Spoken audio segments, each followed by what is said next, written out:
Hey guys, welcome back to a brand new video. In today's video, we'll be taking a look at the 2022 Wisconsin Senate race and the recent momentum that Republicans have been gaining here. In case you missed it, there is a big Senate election going on in Wisconsin right now, and I guess I shouldn't say going on because it isn't going on yet, but it's going to happen in, I think, 48 days. So it's important to talk about because I haven't covered it too much, although I will be doing that, very soon in the future. But it's really important to look at this Senate seat right now because this is the Democratic Party's probably their second best chance of picking up a seat in the Senate, with their first obviously being Pennsylvania. I think we all know about that race. But number two is Wisconsin because, again, this is a state that narrowly voted for Joe Biden. And there's an incumbent Republican senator up for re-election, Ron Johnson, who is, he has a negative 13% net approval rating. So on the surface, you would think, okay, this is a really good chance for Democrats to pick up a Senate seat, not really that good of a GOP incumbent in a Biden leaning state. And, you know, in theory, Mandela Barnes is a strong candidate because, again, or, not, I shouldn't say strong, but, in theory, he's at least serviceable because he is the lieutenant governor. He has a statewide profile. And if you look at the Democratic primary, he did very, very well here. He ended up winning, I think, he won every county. So, again, basically the unanimous choice of the Democratic electorate in Wisconsin. And again, he's someone who is very much going to, um, you know, uh, going to, I would say, mobilize the Democratic base.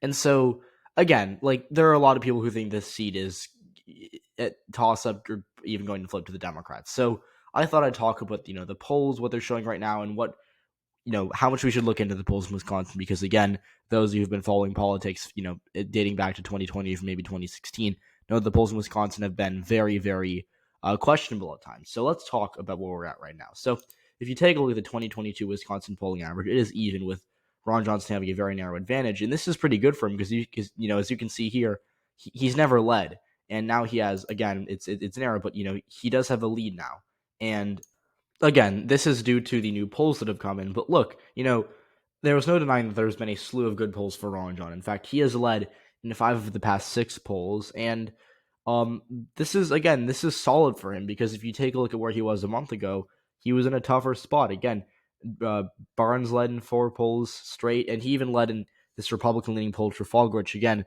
is a poll that thinks that New York, Washington, and Vermont are competitive, and so the fact that they showed Barnes up was very concerning for Ron Johnson. And obviously, I think clearly they don't really have that great of a methodology, and they've been kind of exposed the past few days for apparently faking crosstabs and whatnot. I don't know the full story. What I will say is that they are questionable at best, and they'll probably show us an update, but I'm not really be analyzing it too much because again, I don't really care what a pollster that thinks Vermont is going to be in single digits thinks. But what I will say is that the um the recent polls have been really good for Ron Johnson, despite the fact that they started out pretty bad for him. So let's take a look where we started out. So Marquette did 2 polls from August 10th to 15th, and both of them showed Barnes leading by 7. Fox News, which Beacon really did it, but it was mostly Fox News, had Barnes up by 4 and at 50%, notably, which is really good because you always want to be at 50% in the polls. Trafalgar, again, had Barnes up by 2 at 49%. And then we got, we had a two-week hiatus. Then earlier this month, we got a Johnson +1 poll from Marquette. There were 2 polls, but I think they were slightly different. And then we got an NRSC internal poll, which again isn't really worth putting too much stock into because this is a Republican internal poll and it's commissioned by the Republican Senate, fund.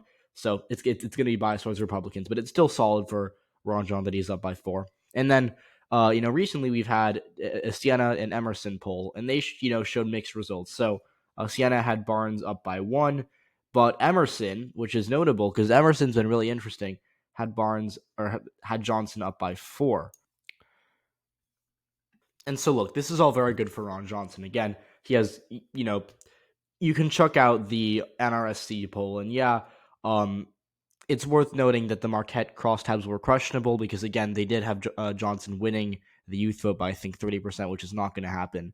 But even then, Emerson has Johnson up by 4, and there's still civics too, and there still seems to be some momentum here for the Republican Party within Wisconsin. And it's by the way, this isn't unexpected because remember, a few weeks ago the Republicans really started to pitch in to help Ron John win re-election. They had scheduled a bunch of attack ads, have really been hammering Barnes, and it seems to be working so far. Again, Barnes will respond. He's going to get more money. He's going to likely put in some more ads to try to combat Johnson's attacks. But what we know is that this isn't like this random bump with a few goofy pollsters. This is a direct result of Johnson attacking Barnes, tying him to things in Wisconsin that aren't necessarily the most popular, and it seems to be working so far. I mean, again, we still have 48 days to go to the election. Barnes still, has been outspent 3-1. He still has, more to say, but it seems to be working so far. And again, I've always been skeptical of Barnes as a candidate. I think that he's made too many controversial statements to be super good, to win as a Democrat in Wisconsin.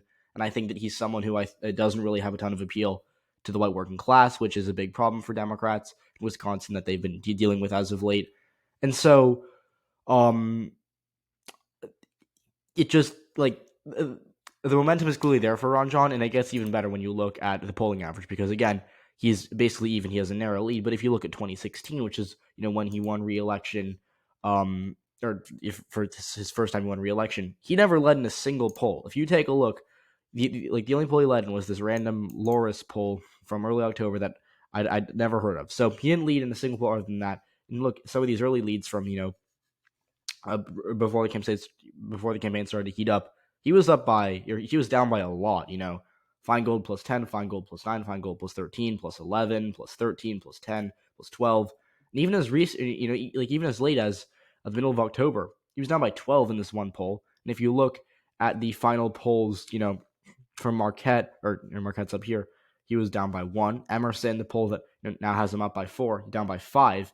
And the average, even when you add RCP's skewing, which again RCP tends to skew pulled towards Republicans, and even they still found Russ Feingold up by nearly 3%, and yet on election day Ron Johnson won by the mirror of that. He won by 3.4. It was a big polling miss, and it was a disaster for the Democrats because again this was a lean, likely D race, and he has the most forecasters. If you look at the 2016 Senate race in Wisconsin, it was a big upset that Ron John won at the time because the predictions here were very good for Democrats. Again, some of it is a toss-up, but if you look at Sabato and Daily costed as Lean D, Rothenberg Political Report, they had it as Tilty. And again, most of the polls here did have Russ Feingold ahead. That is really, really interesting. When you look at the 2020 polls, again, 538, it's even. RCP has a bit more of a Republican skew. They actually have Ron Johnson up by half a point.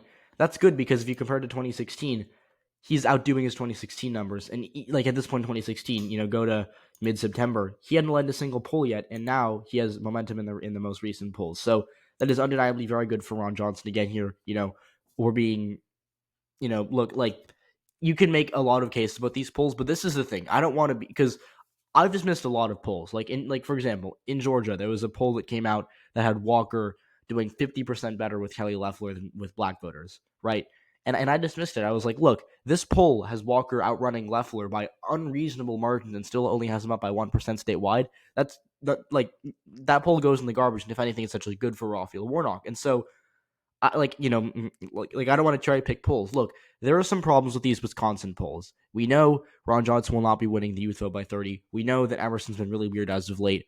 But at the end of the day, there's clearly momentum here. The attacks on Barnes are clearly working, and it's never good for a Democrat when you're even or even down to a Republican state where the polls tend to underestimate the Republican Party by a lot. And even in 2020, we talked about 2016. Even in 2020, Biden was up 8.4% on election day. He only won by 0.6. So polls in Wisconsin always, they always tend to miss one way, and ultimately, I think they'll see the same thing again. It'll probably be close on election day, but as of right now, I think Ron Johnson will win by 3.5. Similar to what he did in 2016. So that would be a good showing, another good showing for him, another showing where he outperforms his polls. But really, I just thought I'd take the time to talk about the momentum that he seems to be gaining in the Senate race. So if you enjoyed, please leave a like, subscribe to the channel if you haven't already. Let me know what you think in the comments. Do you think Ron Johnson's going to beat Mandela Barnes? Do you think that the momentum is actually real, or do you think it's just bad polls? Do you think Barnes is still going to win? So thank you for watching. I'll see you all in the next one. Bye.